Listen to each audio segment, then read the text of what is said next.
There's a lot of different types of mods, but there's one that's just a lot of fun and yields some funny results. Hi folks, it's Falcon, and today on gameranx, 10 crossover mods you have to see. Number 10 is a Grand Theft Auto 4 mod that's intended to look like Super Mario Odyssey. Now, what's interesting is the only thing that really looks that different about it from Super Mario Odyssey is that Mario has more person-style proportions. But the city, just because Mario, a big cartoon Mario, is just standing in the middle of a city, looks a lot like Super Mario Odyssey. However, all of the ragdoll physics and fighting and all of the weird things like driving vehicles and eating food, it's all available for Mario to do, as well as some of Mario's trademark moves, like flipping, which almost never works. Mario gets himself into a lot of trouble pretty easily by just doing Mario things. People think it's weird. You'll piss off gangs, police, and you'll probably fall a lot. Number 9, somebody worked to get Master Chief into Fallout 4, and really what it is adding in Mark V armor from Halo to Fallout, but it looks pretty good. Like I said, it's not necessarily something that you're gonna laugh at in the way that you might have with the Mario one we just talked about, but it looks great. The armor is done in a style that really fits in well. It really has a worn look,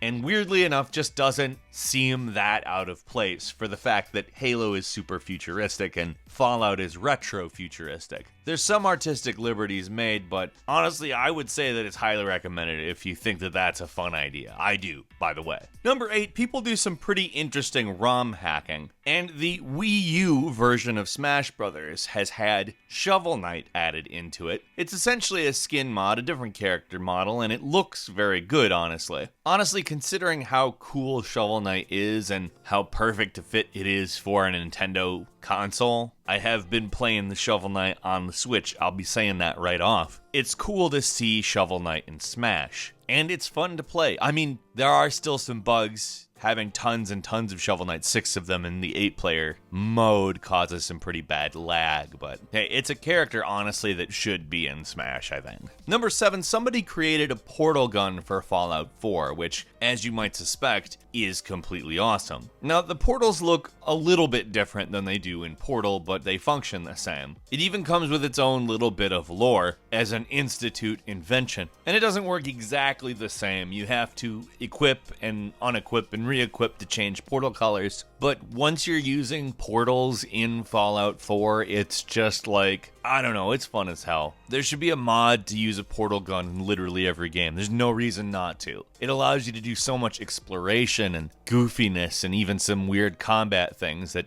do turn out fairly interesting. And frankly, the weirdness of Portal just automatically comes through when you're allowed to do it. It's such an interesting game, and to have those mechanics in Fallout 4, it just takes me back a little bit, that's all. Number 6 is a Crash Bandicoot character model for Grand Theft Auto 5, and as you may expect, it doesn't really add any sort of weird mechanics like Mario does for Grand Theft Auto 4, but it is also a lot of fun to see Crash Bandicoot, orange animal from down under, carrying around assault rifles and doing some absolutely ridiculous things that could not happen in the Crash Bandicoot series in a fake Los Angeles. Like, Crash Bandicoot wasn't really about murder, but there's a lot of murder you can do as him. He's not gonna blow your mind or anything, but it's one of those particularly fun, hey, wouldn't it be nice type mods. Number 5 is Skywind, a mod in which Morrowind is being remade in the Skyrim engine. It is something that has been in the works for 6 years, and it looks amazing. Partly because the terms that Bethesda agreed to allow this project to even happen involved them recreating all of the assets, meaning they are all modern assets, at least as modern as Skyrim's. In every way, it looks amazing compared to the original game. They've done a lot of stuff, including actual landscaping of a lot of the very barren landscape of Morrowind, and it looks amazing. All the animation looks amazing, the landscapes, the textures, the models, just everything is beautiful in this version of Morrowind. And they've added voice acting, which is wild. It's not done yet, but it is moving along, and everything I see of it is gonna be good. Number 4, somebody added a model of Tracer from Overwatch to Street Fighter.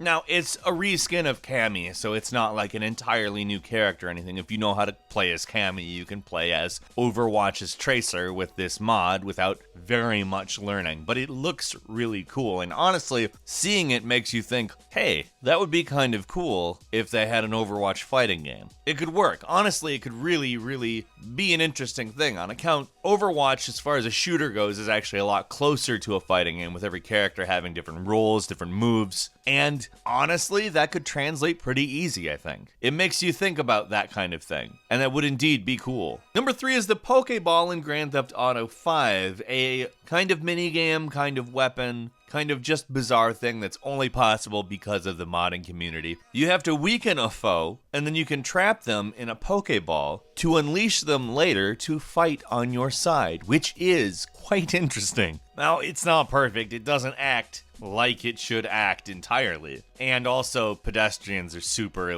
finicky, let's say. Sometimes they just die for no good reason, so sometimes weakening them isn't really an easy prospect, but it's a fun time. I mean, it's goofy as all hell. Why would this even exist if it weren't for somebody who was like, you know what would be fun if we put Pokeballs in the game and then knew how to do it? Number 2, what happens when you combine Skyrim and Super Mario Brothers? Well, I bet you can guess. Essentially a new Mario level in which is played like Skyrim. It's not particularly different from Skyrim, other than how it looks, obviously. The weird part is that it actually gives you this new Mario world, not as a reskin of Skyrim or anything like that. You actually have it as a dream so that it's, I guess, compatible with the actual Skyrim lore, at least as far as it can be. I mean, it's goofy as all hell, though, so why not? And finally, number 1, a Minecraft mod in which the gravity gun and supercharged gravity gun from the Half-Life games were added, and in the context of Minecraft, what a good idea. In all honesty, it isn't one-to-one, it's a little bit different. The gravity gun creates a situation that you can build, collect, do things in a totally different way. And in all seriousness, it's something that very much really enhances. I mean, it makes a completely different experience. And a quick bonus for you, a Skyrim mod called Vigilant that has 4 episodes of its own narrative and some Souls-like gameplay. In terms of level design and boss battles, it's a lot like Dark Souls, with some very obvious exceptions due to the fact that it is a Skyrim mod.